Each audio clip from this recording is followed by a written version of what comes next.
आज के इस वीडियो में हम लोग कवर करेंगे Sindh child marriage restrain act 2013।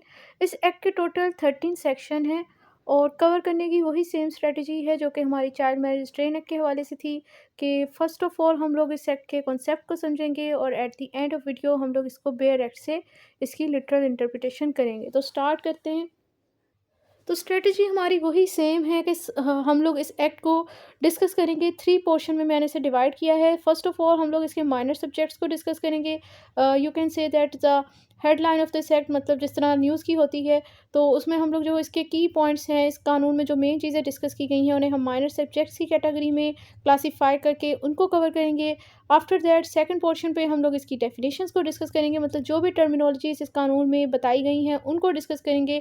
और लास्ट में हम लोग इसके मेजर सब्जेक्ट्स को, यानी जो समरी है इस पूरे कानून की, इस कानून का मेन मोटिव ऑफ डिस्कशन क्या था, उसको कवर करेंगे। और at the end of the video हम लोग इसको बेयर एक्ट से इसकी लिटरल इंटरप्रिटेशन करेंगे, मतलब जो इसके टोटल 13 सेक्शन है कानून में उसको वर्ड टू वर्ड रीड हम लोग करेंगे। तो स्टार्ट करते हैं। So Sindh child marriage restrain act 2013 minor subjects. इस एक्ट के टोटल नंबर ऑफ सेक्शन जो हैं वो टोटल 13 सेक्शंस हैं। जो इसकी डेट ऑफ इनेक्टमेंट है ना, इस कानून की जो डेट ऑफ इनेक्टमेंट है वो है 10 जून 2014। इस मतलब इस कानून का जो ये बना वो डेट थी 10 जून 2014, और डेट ऑफ कमेंसमेंट यानी जिस डेट से इस एक्ट का नफाज हुआ कानून का वो है 11 जून 2014। नेचर ऑफ लॉ की बात करें तो ये एक लोकल लॉ है, क्योंकि ये जस्ट सिंध की टेरिटरी के लिए, मतलब सिंध के प्रोविंस में अगर कोई चाइल्ड मैरिज होती है तो उस चाइल्ड मैरिज के ऑफेंस को किस तरह डील किया जाएगा, ये जस्ट कानून इस एक ख़ास लोकेलिटी सिंध के इलाके तक है लिमिटेड। तो लिहाजा इस बेस पर हम इसे कहेंगे कि ये एक लोकल लॉ है। जुरिस्डिक्शन की अगर बात करें तो पूरे सिंध के प्रोविंस पर इस कानून का इतलाक़ होता है। मतलब सिंध के प्रोविंस में अगर कोई चाइल्ड मैरिज की जाती है तो उस चाइल्ड मैरिज के ऑफेंस को किस कानून के मुताबिक डील किया जाएगा, वो है Sindh child marriage restrain act 2013। Applicability की अगर हम बात करें तो ये पूरे सिंध प्रोविंसेस पर एप्लीकेबल है ये कानून। एंड रिपील की अगर बात करें तो ये कानून जो कि पहले फेडरल लेवल पे हमारे पास अगर पूरे पाकिस्तान में कहीं भी चाइल्ड मैरिज का ऑफेंस कमिट किया जाता है तो उस ऑफेंस से डील करता था चाइल्ड मैरिज रिस्ट्रेन एक्ट 1929। लेकिन जो कि अब सिंध के प्रोविंस के पास अपना इस सब्जेक्ट मैटर यानी चाइल्ड मैरिज के ऑफेंस से रिलेटेड अपना एक कानून है। तो that's why we can say that under section 13 of this act के इस कानून ने यानी Sindh child marriage restrain act ने अपने सूबे की हद तक चाइल्ड मैरिज रिस्ट्रेन एक्ट को रिपील कर दिया है under section 13 of this act. And rule making authority जो है, जो इस कानून के तहत, यहाँ पर रूल और मेकिंग में मुझसे स्पेस आई थिंक सो नहीं दी जा सकी, या मैंने दी थी तो शायद ग्रामर चेक करते हुए हो गया होगा ऐसा, लेकिन आपने स्पेस देनी है। तो रूल मेकिंग अथॉरिटी की अगर हम बात करें तो यहाँ पर जो रूल मेकिंग अथॉरिटी है अंडर दिस एक्ट वो गवर्नमेंट ऑफ सिंध के पास है। अब रूल बेसिकली होता क्या है, रूल होते ही एडमिनिस्ट्रेटिव लॉ सब लॉ होते हैं, मतलब पार्लियामेंट ने उन्हें डायरेक्ट खुद नहीं बनाया था बल्कि उन्होंने एक एडमिनिस्ट्रेटिव डिपार्टमेंट को ये अथॉरिटी दी होती है। और यहाँ पर ये जो एडमिनिस्ट्रेटिव डिपार्टमेंट जैसे रूल मेकिंग अथॉरिटी दी गई है वो गवर्नमेंट ऑफ सिंध है। सेक्शन 10 के तहत ये रूल बनाएगी। नेक्स्ट है पर्पस, मतलब अंडर दिस एक्ट अगर कोई चीज़, मतलब रूल का पर्पस यही होता है कि कानून में अगर कोई चीज़ स्पेसिफाई ना हो तो उसके मतलब फिर रूल्स एंड रेगुलेशन कर दिए जाते हैं कि इसको स्पेसिफाई किया जाए कि अगर ये मसला आ गया तो इसको इस तरह डील किया जाएगा। तो यहाँ पर जो है अगर सिंध के अंदर चाइल्ड मैरिज से मतलब कोई मैटर आ जाता है जो कि क्लेरिफाई नहीं है तो उसके मतलब रूल बनाए जाएंगे उस मैटर को क्लेरिफाई करने के लिए। और रूल मेकिंग अथॉरिटी जो है वो रूल कौन बनाएगा, वो सिंध गवर्नमेंट बनाएगी under section 10 of this act. Purpose क्या है इस कानून को बनाने के पीछे, मोटिव क्या था, वही चाइल्ड मैरिज को रोकना। एंड जो कोर्ट कॉम्पिटेंट है अंडर दिस एक्ट जो ऑफेंस चाइल्ड मैरिज उसके हवाले से कॉग्निजेंस लेने के लिए वो court of magistrate of first class है under section 6 of this act. और जो अंडर दिस एक्ट जो चीज़ ऑफेंस है वो चाइल्ड मैरिज है। और नेचर ऑफ ऑफेंस की अगर हम बात करें जो कि child marriage under this law एक ऑफेंस है, तो वो जो ऑफेंस है इसकी नेचर क्या है, तो कहें under section 8 of this act जो offence under this act discuss किया गया है ना, उसकी नेचर ये है कि वो नॉन बेलेबल है, मतलब वहाँ पर आपको ज़मानत नहीं मिलेगी, ज़मानत मिलना आपका राइट नहीं है, आपको ज़मानत मिलेगी upon the discretion of a court. ये जो ऑफेंस है child marriage under Sindh law वो एक नॉन बेलेबल ऑफेंस है, वो एक नॉन कंपाउंडेबल ऑफेंस है। नॉन कंपाउंडेबल ऑफेंस से मुराद ये है कि इसके ऊपर सुलह सफाई भी नहीं हो सकती, पार्टीज़ के दरमियान कंप्रोमाइज़ समझौता भी नहीं हो सकता। अब जो भी ऑफेंस कंपाउंडेबल और नॉन कंपाउंडेबल ऑफेंस है बेसिकली सेक्शन 345 ऑफ सीआरपीसी के अंदर इनकी लिस्ट प्रोवाइड की गई है। और फिर इसके अलावा ये जो ऑफेंस है child marriage under this law ये एक कॉग्निजेबल ऑफेंस है। अब कॉग्निजेबल ऑफेंस ऐसा ऑफेंस होता है जहाँ पर पुलिस बगैर वारंट के बगैर अरेस्ट वारंट के मुलज़िम को गिरफ़्तार कर सकती है। मतलब आपको मजिस्ट्रेट से ऑर्डर की भी ज़रूरत नहीं है कि आपने फ़लाँ बंदे को अरेस्ट करना है। बगैर वारंट के यहाँ पर अगर आपको पता चल जाए कि चाइल्ड मैरेज ऑफ़ेंस कमिट, तो आप उस बंदे को बगैर वारंट के, क्योंकि कॉग्निज़ेबल ऑफ़ेंस है, आप उसे गिरफ़्तार कर सकते हो। तो ये अंडर दिस लॉ जो चाइल्ड मैरेज ऑफ़ेंस है, वो उसकी नेचर क्या है कि वो नॉन वेलेबल, नॉन कंपाउंडेबल, कॉग्निज़ेबल है। एंड आई होप आप तीनों टर्मिनोलॉजीज़ आपको समझ आ गई होंगी। नेक्स्ट है कि भई जो केस है इस एक्ट के तहत, ये जो टेन्योर है इस केस को डिस्पोज़ ऑफ करने का, मतलब चाइल्ड मैरिज के मैटर से मतलब जो magistrate of first class cognizance कर रहा है, ट्रायल ले रहा है, तो उसने कितने टाइम पीरियड के अंदर इस केस को डिस्पोज़ ऑफ करना है, तो वो टाइम पीरियड है under section 9 of this act 90 days, यानी 3 मंथ के अंदर उसने इस केस को सॉल्व करना होता है। अब अंडर दिस लॉ कंप्लेनेंट को कुछ इंडेमनिटी प्रोवाइड की गई है, क्योंकि आपको पता है कि सिंध का प्रोविंस ना ज़रा, सिंध और बलूचिस्तान का प्रोविंस, बल्कि पंजाब को छोड़ के, अब ये नहीं है कि मैं खुद पंजाबी हूँ तो मैं तो पंजाबियों को कोई फ़ेवर कर रही हूँ, कोई तासुब वाली सिचुएशन, ये हरगिज़ नहीं है।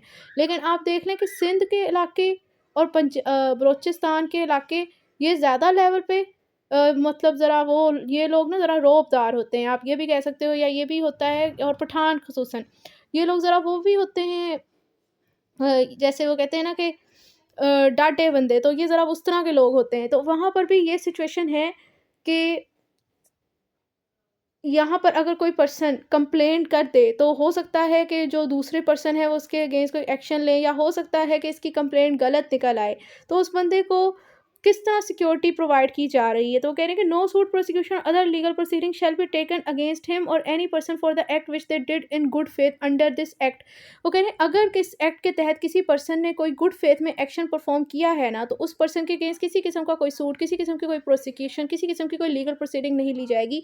Under section 11 of this act इस बंदे को इंडेमनिटी प्रोवाइड की गई है। अब ये क्यों इसको प्रोवाइड की गई? क्योंकि हो सकता है एक पर्सन कंप्लेन कर दे कि भाई चाइल्ड मैरिज होने वाली है। एक तो पहले ही लोग, वहाँ के लोग ज़रा, मैंने कहा कि वो ज़रा रौबदार बंदे हैं, वहाँ से लोग डर रहे होते हैं, क्योंकि ये जो सिंध का इलाका है तो वैसे ही ज़रा ना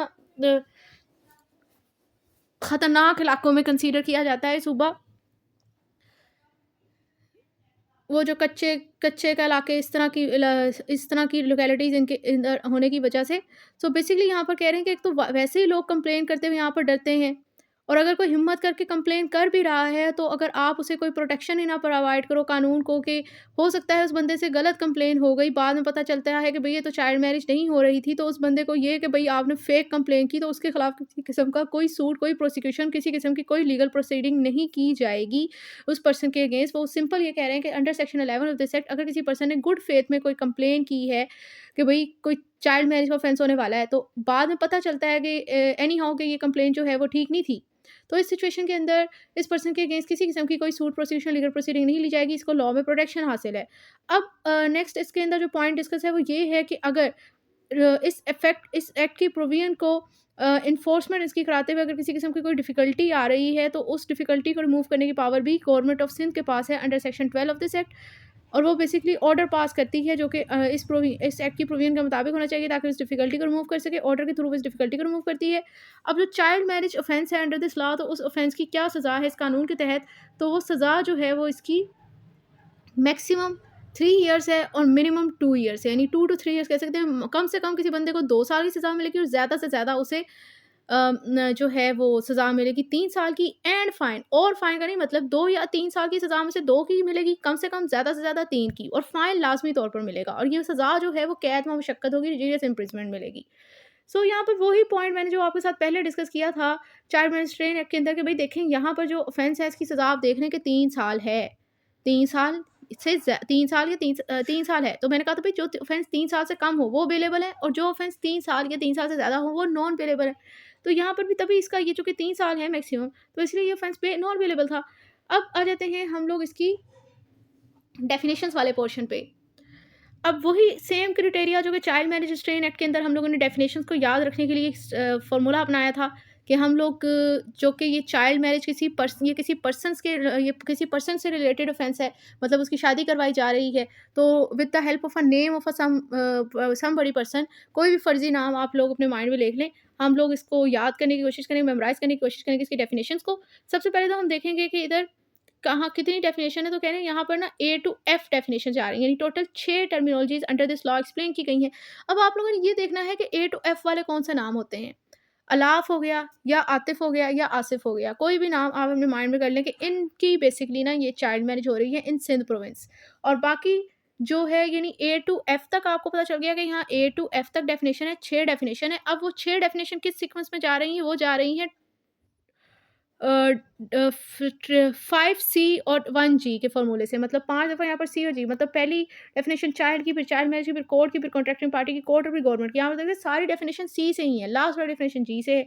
तो अब ये आपको याद रहेगा कि ये जो है पहला सी जो है वो ए पे, दूसरा सी बी पे, तीसरा सी पे, तीसरा सी डी पे, तो फिर जो है वो 4 सी जो है डी पे, सॉरी 5 सी जो है वो ई पे, और एफ के ऊपर जी वाली डेफिनेशन आएगी। आई होप आपको फ़ॉर्मूला की समझ आ रही हो कि मैं फ़ॉर्मूला किस सेंस में बनाने के लिए कह रही हूँ कि हमें इतना ये नहीं हमें याद रहता कि कौन से क्लाउज़ में है, और डेफिनेशंस की वर्डिंग भी हमने चेंज नहीं करनी, तो उसको भी हम पार्ट्स की सूरत में याद करने की कोशिश करेंगे। सो सेक्शन 2 जो है वो उसके रेलेवेंट प्रोविजन डेफिनेशन से डील करती है। Section 2 of Sindh child marriage restraint act. Under this law child से मुराद है वो पर्सन जो कि चाहे मेल हो या फीमेल हो, जिसकी उम्र 18 साल से कम हो। मतलब according to this law child से मुराद है एक ऐसा पर्सन, ख्वाह वो मेल हो या फीमेल, जिसकी उम्र 18 साल से कम हो, वो चाइल्ड कंसीडर किया जाएगा अकॉर्डिंग टू दिस लॉ। और चाइल्ड मैरिज से मुराद ऐसी मैरिज है जिसमें कोई भी कॉन्ट्रैक्टिंग पार्टी जो है वो चाइल्ड हो, मतलब कोई भी चाइल्ड का आपको पता है कि मतलब उम्र जो है वो 18 साल से कम हो, वो चाइल्ड मैरिज है। कोर्ट से मुराद कोड ऑफ क्रिमिनल प्रोसीजर है। कॉन्ट्रैक्टिंग पार्टी से मुराद वो मैरिज है जिनमें से कोई भी किसी भी पार्टी जिसकी शादी जो है होने या होने वाली हो गई है या होने वाली है। कोर्ट से मुराद जो है magistrate of first class court है। गवर्नमेंट से मुराद गवर्नमेंट ऑफ सिंध है। अब आगे इसमें कानून में कोई इतनी खास डेफिनेशन इतनी मुश्किल थी भी नहीं जो कि एक्सप्लेन करने की भी ज़रूरत थी, और सिंपल सी डेफिनेशन थी। सिंपल अगर इधर देखा जाए ना तो इधर कौन सी डेफिनेशन आपको इंपॉर्टेंट लग रही है? एक तो चाइल्ड है, चाइल्ड की डेफिनेशन मुझे तो यहाँ पर इंपॉर्टेंट लग रही है, या फिर चाइल्ड मैरिज है, या कॉन्ट्रैक्टिंग पार्टी आप कह लें। तो चाइल्ड से मुराद उन्होंने कहा कि ऐसा पर्सन, चाइल्ड से मुराद एक ऐसा पर्सन जो चाहे लड़का हो लड़की, जिसकी उम्र 18 साल से कम हो, वो चाइल्ड है। और कॉन्ट्रैक्टिंग चाइल्ड मैरिज से मुराद से ऐसी शादी है जिसमें दोनों कॉन्ट्रैक्टिव पार्टी में से कोई एक पार्टी जो है वो चाइल्ड हो। और कॉन्ट्रैक्टिंग पार्टी से मुराद, शादी से मतलब कॉन्ट्रैक्टिव पार्टी से मुराद वो है कि अगर किसी की शादी जो है वो हो रही हो या होने वाली हो गई है या होने वाली है,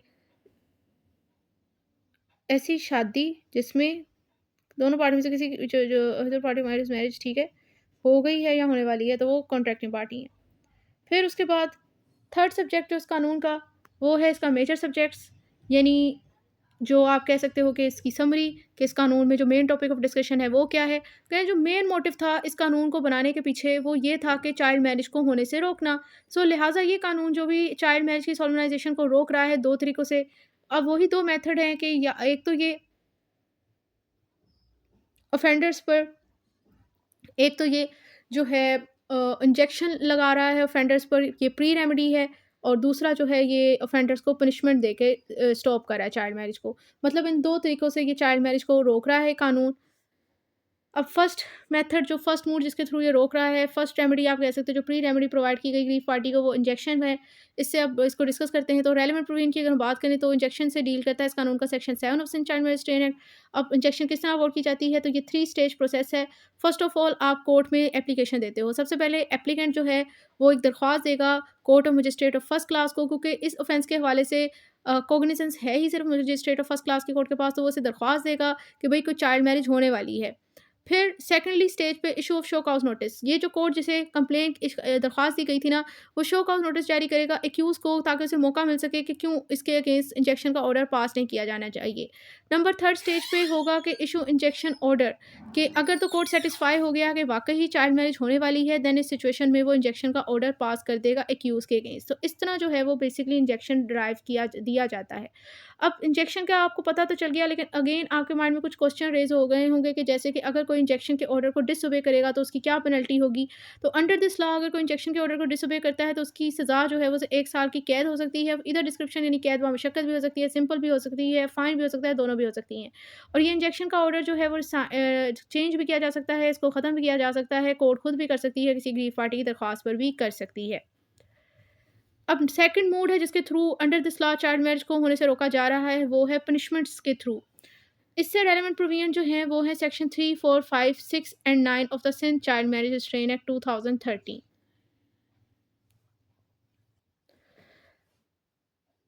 ये रेलेवेंट प्रोविजन है। अब अगेन वही कि किन को पेनलाइज किया गया है इस कानून के तहत, तो कहें ये एक्ट पेनलाइज करता है फॉलोइंग पर्सन्स को। नॉर्मली ये 3 तरह के लोग हैं जिनको अंडर दिस एक्ट पेनलाइज किया गया है। नंबर 1 तो एक ऐसा लड़का, एक ऐसा मेल आप कह सकते हैं जिसकी उम्र 18 साल से ज़्यादा है और वो चाइल्ड मैरिज करता है, अंडर सेक्शन 3 उसको पेनलाइज किया गया है। फिर उसके बाद आ जाता है पॉइंट 2 है, किस पर्सन को पेनलाइज़ किया गया है इस कानून के तहत। वो कह रहे हैं कि एक ऐसा पर्सन जो कि चाइल्ड मैरिज परफॉर्म, कंडक्ट और डायरेक्ट कर रहा है, जैसे कि नकाह ख्वाह या हेड ऑफ़ द ट्राइब। मतलब वो पर्सन जो कि डायरेक्शन के ऊपर चाइल्ड मैरिज की रवाई जा रही है, वो जो परफॉर्म करवा रहे हैं, उस पर्सन को भी पेनलाइज़ किया गया है under this law, under section 4 of this act. इसी तरह वो जो उसके पेरेंट और गार्डियन हैं उस चाइल्ड के, और उनके पास इसकी चार्ज है इस माइनर का, बेशक वो लॉफुल कैपेसिटी में, अनलॉफुल कैपेसिटी में है, जो कि अपनी नेग्लिजेंस की वजह से चाइल्ड मैरिज नहीं रोक पाते, या कोई उनका ऐसा एक्शन है कि जो चाइल्ड मैरिज को प्रमोट कर रहा है, तो under section 5 of this act in लोगों को भी पेनलाइज़ किया गया है। तो 3 लोगों को अंडर दिस लॉ पेनलाइज़ किया गया है। अब पेनल्टी, अगर अब ये तो पता चल गया रेलेवेंट प्रोविजन क्या है और किनको पेनलाइज़ किया गया है, तो पेनल्टी कितनी दी गई है? पेनल्टी कितनी अवॉर्ड की गई है इस लॉ में चाइल्ड मैरिज के ऑफेंस कंडक्ट करने वाले को? तो वो है कैद व मशक्कत, जो कि मैक्सिमम 3 साल हो सकती है और मिनिमम 2 साल हो सकती है। यानी 2 साल से कम नहीं होगी और 3 साल से ज़्यादा नहीं होगी, और फाइन तो लाज़मी पड़ेगा इन हर केस में। नेक्स्ट है कि क्या पनिशमेंट को अवॉर्ड करने का क्या प्रोसेस है? तो वो कह रहे हैं सिर्फ 4 स्टेज प्रोसेस है। नंबर 1, आप कोर्ट को कंप्लेंट करोगे, मतलब आपने सबसे पहले, कोई चाइल्ड मैरिज का ऑफेंस हो गया है, आपने रिपोर्ट करनी है मजिस्ट्रेट ऑफ फर्स्ट क्लास को, क्योंकि उसी के पास जुरिसडिक्शन है अंडर दिस लॉ इस ऑफेंस के हवाले को कॉग्निजेंस लेने की और ट्रायल करने की। फिर जब कंप्लेन आ गई है, तो सेकेंडरी नंबर पे यही कोर्ट इंक्वायरी कंडक्ट करवाएगा, ये फाइंड आउट करने के लिए कि ये जो एलिगेशन, यानी जो कंप्लेन मेरे पास की गई है, ट्रू भी थी या नहीं थी। थर्ड स्टेज पे वो क्या करेगा कि अगर तो उसने डिसमिस नहीं की गई complain under section 203 of CrPC के तहत, तो फिर वो इसकी कॉग्निजेंस लेगा और इसका ट्रायल करेगा और केस को डिस्पोज ऑफ करेगा 90 दिन के अंदर। और लास्ट पे वही ट्रायल होने के बाद जो रिजल्ट आता है, या तो वही कि उसको कन्विक्ट कर देगा या क्विट कर देगा।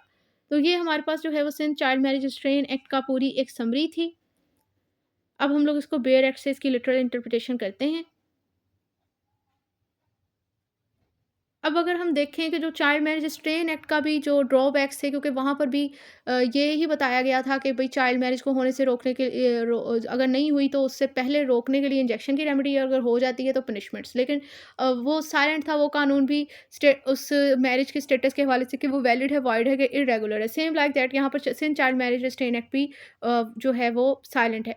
तो जो उसके ड्रॉबैक्स थे चाइल्ड मैरिज रिस्ट्रेन एक्ट के, वही ड्रॉबैक्स इसके भी हैं। तो वो वाला पॉइंट जो है, जो वहाँ पर हमने डिस्कस किया था चाइल्ड मैरिज रिस्ट्रेन एक्ट में, वही पॉइंट आप यहाँ पर भी ऐड कर सकते हैं फॉर योर बेटर अंडरस्टैंडिंग। और इसके लिए आप लोग हमारी प्लेलिस्ट जो है वो मुस्लिम फैमिली लॉज की, उसमें जाकर चाइल्ड मैरिज रिस्ट्रेन एक्ट 1929 की वीडियो को सुन सकते हैं, तो आपको पता चल जाएगा कि क्या ड्रॉबैक्स हमने वहाँ पर डिस्कस किया था।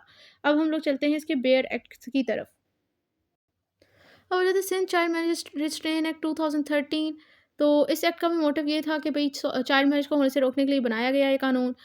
कानून का टाइटल जो है सिंध चाइल्ड मैरिज, सेक्शन 1 की अगर बात करें, इसे शॉर्ट टाइटल एक्सटेंडेड कमेंसमेंट, तो इस एक्ट का नाम जो है Sindh child marriage restrain act 2013 है। और कमेंसमेंट इसकी जो है पूरे कानून का एक ही डेट पे इसका नफाज हुआ है। नेक्स्ट उसके बाद आ जाता है डेफिनेशंस की, अगर हम बात करें तो वो हमने पहले ही डिस्कस कर ली हैं। और अब आ जाते हैं इसके सेक्शन 3 की तरफ। तो कह रहे हैं punishment for male contracting a party. वो कह रहे हैं अगर कोई पर्सन मेल है, 18 साल से ज़्यादा का है, चाइल्ड मैरिज करता है, तो under the Sindh child marriage restrain act वो लायबल टू पनिशमेंट है। कितनी मिलेगी? कैद व मशक्कत मिलेगी, जो कि मैक्सिमम 3 साल हो सकती है, लेकिन 2 साल से कम नहीं होगी, मतलब मिनिमम 2 साल तो से होगी, और फाइन भी लाजमी होगा। इसी तरह अगर कोई section 4 punishment for solemnizing a child marriage करनी, अगर कोई पर्सन जो है वो चाइल्ड मैरिज परफॉर्म करता है, कंडक्ट डायरेक्ट करता है, जैसे हेड ऑफ ट्राई वगैरह, वो उनकी डायरेक्शन पे चाइल्ड मैरिज हो रही होती है, या कोई ऐसी फैसिलिटी प्रोवाइड करता है चाइल्ड मैरिज होने, तो इसको भी कैद व मशक्कत होगी, जिसकी मैक्सिमम 3 साल है और मिनिमम 2 साल है, और फाइन वगैरह भी होगा। अब सिर्फ इस सिचुएशन में यही सज़ा से बच सकता है कि अगर ये प्रूव कर दे कि भई इसके पास सफिशिएंटरी ग्राउंड थे, रीज़न टू बिलीव थे कि ये चाइल्ड मैरिज नहीं, मतलब वो कहते हैं कि मेरा एक्शन तो गुड फेथ में था। फिर उसके बाद पनिशमेंट फॉर पेरेंट और गार्डियन कंसर्न्ड इन अ चाइल्ड मैरिज, ठीक है, अगर कोई पेरेंट और गार्डियन है और any other person in any capacity, मतलब सिंपल यहाँ पे भी सेक्शन 5 में ये बताया गया, सब सेक्शन 1 के तहत अगर कोई पेरेंट और गार्डियन है, कोई भी ऐसा पर्सन है जिसके पास लॉफुल या अनलॉफुल किसी भी कैपेसिटी के अंदर उसका चार्ज ऑफ द माइनर है, कोई ऐसा एक्शन करता है जो कि चाइल्ड मैरिज को प्रमोट कर रहा है या परमिट कर रहा है, या फिर नेग्लिजेंस की वजह से ये रोक नहीं पाता चाइल्ड मैरिज को, तो इस सिचुएशन में इसको कैद व मशक्कत हो सकती है, जो उसको मैक्सिमम 3 साल है, मिनिमम 2 साल होगी, और उसको फाइन की भी पेनल्टी पड़ेगी। मतलब और का वर्ड नहीं, एंड का मतलब इस कैद के साथ जुर्माना भी होगा सिंध प्रोविंस में चाइल्ड मैरिज के ऑफेंस के लिए। और for the purpose of this section ये प्रिज्यूम किया जाता है कि अगर एक चाइल्ड मैरिज हो जाती है, तो जिस पर्सन के पास इसका चार्ज था ना, कि समझा जाएगा कि इसकी नेग्लिजेंस की वजह से ऐसा हुआ है, सिर्फ इसी सिचुएशन में बन सकता है अगर इस प्रिजम्पशन से हट के कोई चीज़ साबित कर दे। Section 6 jurisdiction under this act, वो कह रहे हैं कि section 190 of the code CrPC में बेशक जो भी बताया गया कि इस ऑफेंस के हवाले से किस कोर्ट के पास ज्यूरिसडिक्शन है, उसको एक साइड पे रखते हुए अंडर दिस लॉ किसी कोर्ट के पास जो है वो जो भी ऑफेंस इस एक्ट के अंदर डिस्कस हुआ है, जो कि चाइल्ड मैरिज का ऑफेंस है, उस ऑफेंस के हवाले से किसी कोर्ट के पास ज्यूरिसडिक्शन नहीं है ट्रायल करने की, कॉग्निजेंस लेने की, सिवाय magistrate of judicial magistrate of first class के। Section 7 power to issue injunction prohibiting marriage in contravention of this act वगैरह, notwithstanding anything to the contrary contained in any the law the court may if satisfied from information led before it, ठीक है, वगैरह under this law कोई भी चीज़ जो है इस जो अभी यहाँ बात किस करने लगे हैं ना, उससे हट के कुछ और बताया गया हो, तो उसको हम एक साइड पे रखेंगे और ये जो बात है वो प्रिवेल कर जाएगी। वो कह रहे हैं कि अगर कोर्ट सैटिस्फाई हो जाता है, जो इन्फॉर्मेशन इसके पास आती है ना कि एप्लीकेशन आती है कि भाई चाइल्ड मैरिज जो है सेक्स की कंट्रावेंशन के तहत होने वाली है, अरेंज हो गई है, हो जाएगी। तो वो इंजेक्शन जारी करता है ताकि इस चाइल्ड मैरिज को होने से रोक सके। ये इंजेक्शन जो है वो तब तक वो जारी नहीं करेगा जब तक जिस पर्सन के against issue against any person ठीक है, अगर shall be issue against person unless the court has previously given notice such person and has a for opportunity show का मतलब जिस पर्सन के अगेंस्ट आपसे डिमांड है ना कि इंजेक्शन जारी किया जाए, जब तक वो उसे नोटिस नहीं जारी कर देती कि उसे मौका मिल जाए कि वो शो करे कि उसके अगेंस्ट क्यों इंजेक्शन का ऑर्डर जारी किया जा रहा है, उसके बगैर वो उसके अगेंस्ट इंजेक्शन का ऑर्डर जारी नहीं करेगी। सिर्फ 2 सिचुएशन में इसके अगेंस्ट वो इंजेक्शन का ऑर्डर जारी नहीं करती। नंबर 1 तो है कि unless the court has previously given notice such person अगर उससे पहले ही नोटिस दिया हुआ हो, तो अब इस सिचुएशन में दोबारा नोटिस देने की ज़रूरत नहीं, मतलब डबल नोटिस नहीं रिक्वायर्ड। एंड द कोर्ट में डिस्पेंस अगर उसे लगता है कि ज़रूरी है नोटिस कोई डिस्पेंशन करना कि नहीं देने की ज़रूरत है, वो ना मतलब हो सकता है कि कोर्ट को कंप्लेंट मिली है और अगर ये है कि मैं अगर नोटिस देने बैठा तो बहुत हद तक मुमकिन है कि शादी तो हो जाएगी, तो फिर फ़ायदा क्या है इंजेक्शन देने का? तो इस सिचुएशन में फिर वो डिस्पेंस कर सकता है नोटिस देने को। कोर्ट जो है वो बज़ाते खुद या फिर किसी पार्टी की एप्लीकेशन पे जो इंजेक्शन का ऑर्डर उसने पास किया है उसे ख़त्म भी कर सकता है, उसमें चेंज भी कर सकता है और अगर एप्लीकेशन रिसीव होती है सबसेक्शन कोड एप्लीकेशन रिसीव होती है तो कोर्ट मौका प्रोवाइड करेगा। इस एप्लीकेंट को बज़ाते खुद अपेयर हो सकता है, वकील के थ्रू प्रिपेयर हो सकता है और अगर उसकी एप्लीकेशन को रिजेक्ट करता है आया मुकम्मल तौर पर पार्ट तो उसके रीज़न कोट करेगा। अगर किसी पर्सन के अगेंस्ट इंजेक्शन का ऑर्डर जारी होता है, उसे पता है कि मेरे अगेंस्ट इंजेक्शन का जारी हुआ है, लेकिन फिर भी वो डिसओबे करता है इस ऑर्डर को। तो इस सिचुएशन में इसकी जो पेनल्टी है, वो उसे किसी भी इधर डिस्क्रिप्शन मतलब या तो कैद मुशक्कत सिंपल किसी तरह की उसे सज़ा हो सकती है। उसका टाइम लिमिट जो है वो 1 साल से ज़्यादा नहीं होगा, 1 साल की हद तक होगा और फाइन दोनों या दोनों हो सकते हैं। Section 8 offence to be punishable and triable notwithstanding anything contained in the section in the code and offence जो कह रहे हैं सीआरपीसी के अंदर जो भी कोई बताया गया है इस ऑफेंस की नेचर के हवाले से उसे एक साइड पे रखते हुए यहाँ पर मतलब यहाँ उन दोनों में अगर कंट्राडिक्शन आ जाएगी तो ये लॉ प्रिवेल करेगा क्योंकि वैसे भी ये स्पेशल लॉ है वो जनरल लॉ है और ये लॉ का रूल है कि special law always prevail of general law. तो वो कह रहे हैं कि जो ऑफेंस है ना अंडर दिस एक्ट डिस्कस की गए उनकी नेचर ये है कि वो कॉग्निजेबल है, नॉन पेलेबल है, नॉन कंपाउंडेबल है। Section 9 cognizance trial and conclusion of the case. तो वो कह रहे हैं द कोर्ट जो कि कॉग्निजेंस ले सकता है और ट्रायल कंप्लीट कर सकता है वो कह रहे हैं जो कोर्ट कॉग्निजेंस लेगा ना केस की अंडर दिस एक्ट और ट्रायल करेगा, उसने ये केस कंप्लीट करना है 90 डेज़ यानी 3 मंथ के अंदर उसने केस का ट्रायल कंप्लीट करना है। रूल्स यहाँ पर रूल मेकिंग अथॉरिटी जो है वो गवर्नमेंट के पास है। गवर्नमेंट में नोटिफिकेशन गवर्नमेंट जो है वो नोटिफिकेशन के थ्रू रूल्स बना सकती है इस एक्ट को पर्पज़ को पूरा करने के लिए मतलब चाइल्ड मैरिज को रोकने के लिए। अब उसके बाद इंडेमनिटी वो कह रहे हैं किसी कोई सूट प्रोसिक्यूशन अदर प्रोसीडिंग शैल lie against any person respective मतलब अगर किसी पर्सन ने कोई गुड फेथ के अंदर कोई एक्शन किया ना अंडर दिस एक्ट उस बंदे के खिलाफ किसी किस्म का सूट प्रोसिक्यूशन लीगल प्रोसीडिंग नहीं ली जाएगी। रिमूवल डिफिकल्टी अगर कह रहे हैं किसी किस्म की कोई डिफिकल्टी राइज़ हो जाती है ना इस एक्ट की प्रोविजन के ऊपर अमल दरामद करवाते हुए तो गवर्नमेंट जो है वो ऑर्डर पास करेगी जो कि ऑर्डर जो है इस प्रोविजन की के मुताबिक होना चाहिए, उससे अनकंसिस्टेंट नहीं होना चाहिए। जो भी गवर्नमेंट को नेसेसरी लगेगा इस डिफिकल्टी को रिमूव करने के लिए वो ऑर्डर पास करेगी। अब जो चाइल्ड मैरिज रिस्ट्रेन एक्ट 1999 है, प्रोविंस ऑफ सिंध की हद तक रिपील हो गए हुए वहाँ पर उनका अपना कानून जो आ गया है चाइल्ड मैरिज रिस्ट्रेन एक्ट 2013। अब नेक्स्ट वो कह रहे हैं कि बेशक इसके बावजूद कि child marriage restrain act 1929 repeal हो गया है सिंध के प्रोविंस की हद तक, लेकिन फिर भी जो ऑर्डर मेड और डिसीजन जो भी ऑर्डर्स किए गए थे, जो भी डिसीजन लिए गए, तो जो भी जजमेंट पास की थी किसी कोर्ट ने वो वैलिड और वो ये कंसीडर की जाएगी वो कहीं ये उसी इस एक्ट यानी Sindh child marriage restrain act के तहत बनाई गई, ली गई और पास की गई है, उसे वैलिड कंसीडर किया जाएगा। मतलब उस कानून के रिपील होने के नतीजे में हम ये नहीं कहेंगे कि उस कानून के तहत जो भी ऑर्डर, डिसीजन और ऑर्डर पास किए गए थे, डिसीजन और जजमेंट पास किए थे, उन्हें इनवैलिड कर देंगे। वो Sindh child marriage restrain act के तहत वैलिड ही कंसीडर की जाएँगी। तो ये हमारे पास था पूरा Sindh child marriage restrain act और आई होप ये आपको समझ आ गया होगा।